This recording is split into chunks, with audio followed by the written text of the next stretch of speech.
very good evening to you and welcome to Primetime News on News First. The Sistine Chapel in Rome has issued black smoke signalling that the second and third votes in papal elections have been inconclusive. News First International Desk is closely following the developments of this story and will have a comprehensive report later on in the news. I am Nadim Majid. And I am Krishi Panditharatna. We start off the news with a look at your headlines.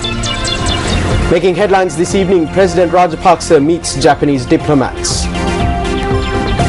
Former Chief Justice informed to appear before the Bribery Commission.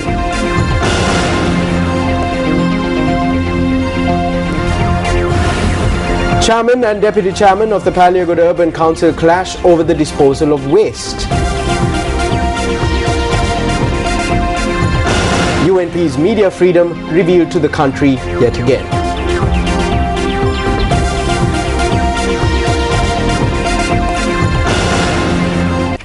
The debate on the prices of electricity tariffs is a subject which is being debated extensively. Will there be an increase in electricity tariffs in the near future? Well, the recommendations made by the Ceylon Electricity Board on the revision of electricity tariffs has been made public.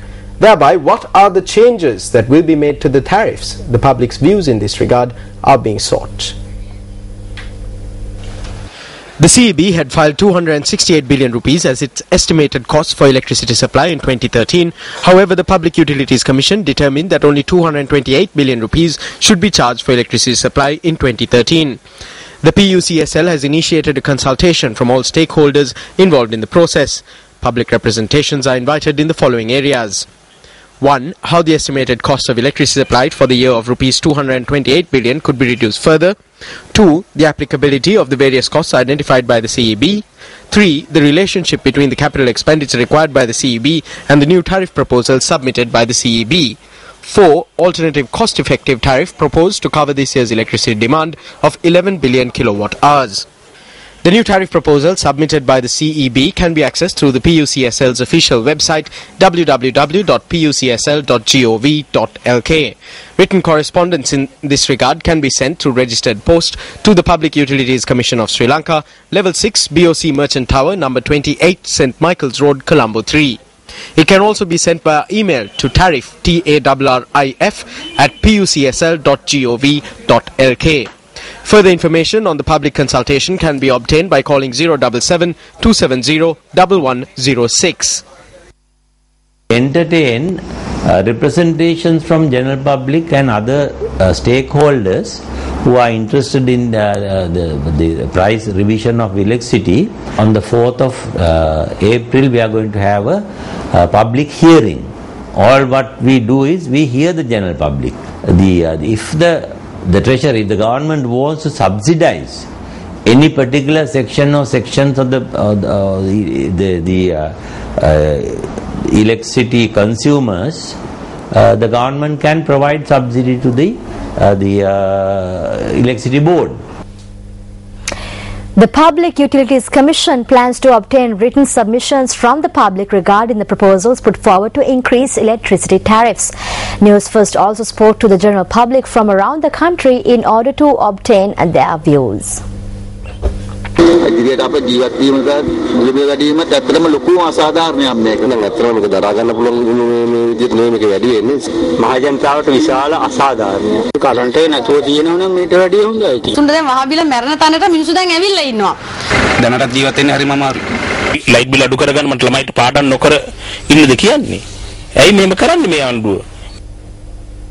Earlier this evening, I had the opportunity to speak to Professor Rohan Samarajiva, who is an expert in the field of power and energy, and on the subject of the electricity tariff. Professor Samarajiva, thank you very much for speaking to News First. Now, there's a question that I want to ask you.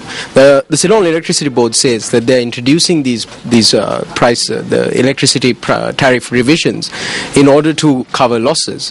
Why is it that the CEB incurs such massive losses? It's because governments throughout the years have not taken the appropriate decision to get low-cost generation into the system. We have postponed the coal plant in Putlam for 15 years at least. So as a result, because the alternative was to keep the country dark like we did in 2002, we have had to buy very high cost electricity. The last 5% of the electricity that we use takes up about 50% of the total cost. So if we can somehow get that 5% down, we'll get the cost under control. If we can get the second stage of Norochole on stream, or Sampur or something low cost into the system, we'll get those costs down. Without getting costs down, you can't keep giving away money. Today, the loss is not a small number. It's 59 billion rupees. That is 59 and 9 zeros. That's a lot of money. The country can't afford this.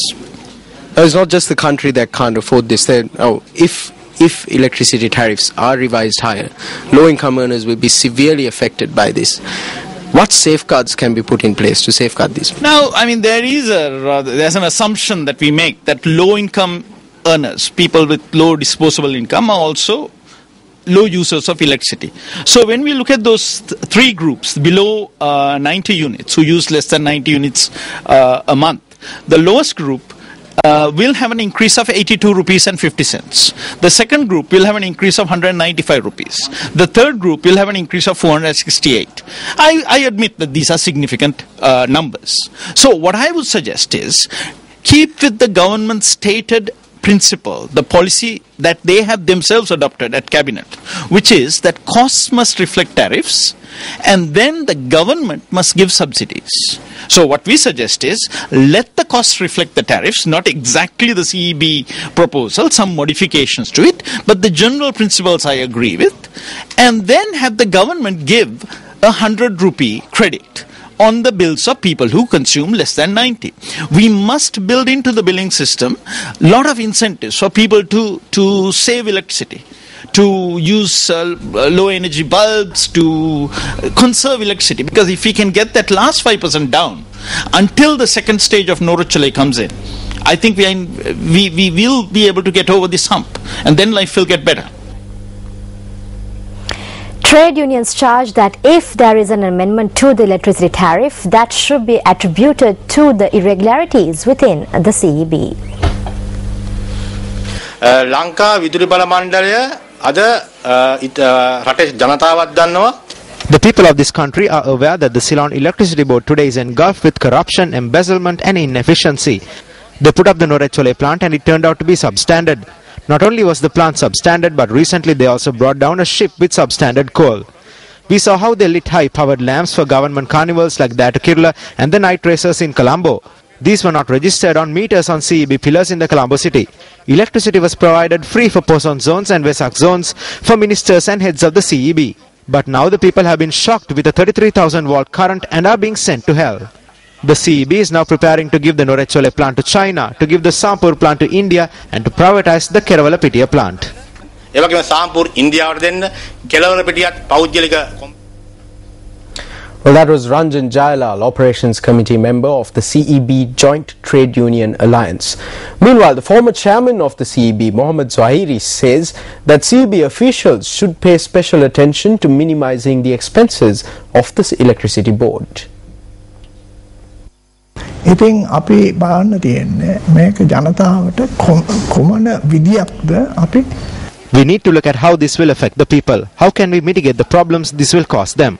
If there is a way we can reduce it, then we must reduce it.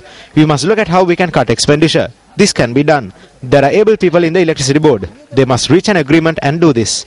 This is not limited to parliamentarians and ministers. There are learned people here. This must be done taking their views into consideration. උගත් මිනිසු කීප දෙනෙක් ඉන්නවා මේවා කරා ගන්නට පුළුවන් ඇති අය. ඒවා ඒ කට්ටියගේ අදහස ආරම්භය. Is the change in electricity tariffs fair? We conducted a survey on this.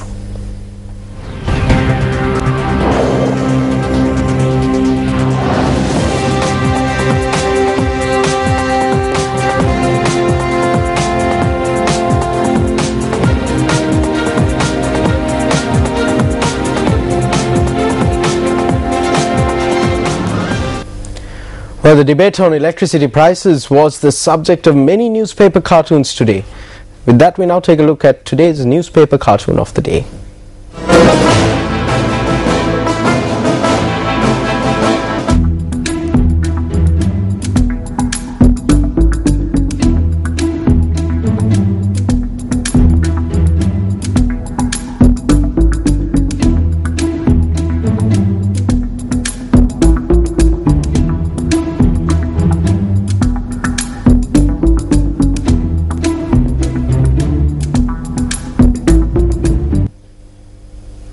Well, if the CEB's proposed upward revision of electricity tariffs take effect, how will it affect Sri Lankan industries? We will inquire about this matter tomorrow.